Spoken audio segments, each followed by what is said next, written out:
काँधमा मृत बहिनीको कङ्काल बोकेर जब दाई बैंक पुगे।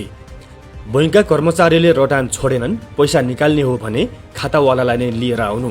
कयौं पटक धाउँदा पनि सुनुवाई नभएपछि एक गरिब र अनपढ दाईले हार मानेनन्। उनले सिधै चेहान खने र आफ्नो मृत बहिनीको कङ्काल काँधमा बोकेर 3 किलोमिटर हिँड्दै बैंकको बरन्डामा ल्याएर राखिदिए।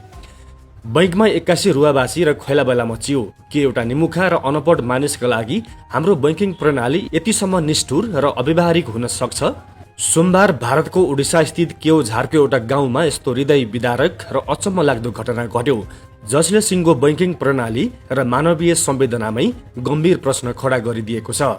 डियानाली गाउँका एक आदिवासी पुरुष जितु मुण्डा आफ्नै मृत बहिनीको कङ्काल बोकेर मल्लीपासीमा रहेको ओडिसा ग्रामीण बैंकको शाखामा आइपुगे। आखिर किन खने जितुले चिहान? जितुकी जेठी बहिनी कालरा मुण्डाको भर्खरै जनवरी 26, 2026 मा मृत्यु भएको थियो। कालोराको बैंक खातामा जम्मा 20,000 भारतीय रुपैयाँ थियो। कालोराका श्रीमान र छोरा जो खाताका हकदार वा मनोनित व्यक्ति थिए, उनीहरूको पनि पहिल्यै मृत्यु भइसकेको थियो। आर्थिक अभाव झेल्दै आएका जितुका लागि त्यो 20,000 रुपैयाँ जीवन धान्ने एउटै मात्र सहारा थियो।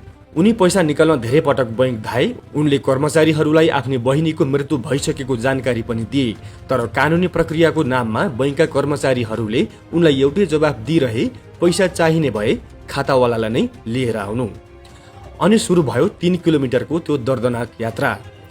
निरक्षर जितुलाई कानुनी उत्तराधिकारी, लिगल हियर वा मनोनित व्यक्ति भनेको के हो केही थाहा थिएन। बैंकका अधिकारीहरूले पनि उनलाई पैसा निकाल्ने सहज कानुनी प्रक्रिया बुझाउन चाहेनन् वा सकेनन्।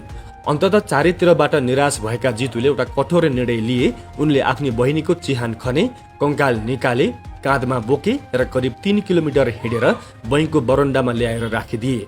कङ्काल देख्ने बित्तिकै बैंकमा उपस्थित मानिसहरू र कर्मचारीहरूको सातो गयो। त्यहाँ ठूलो खैलाबैला मचियो।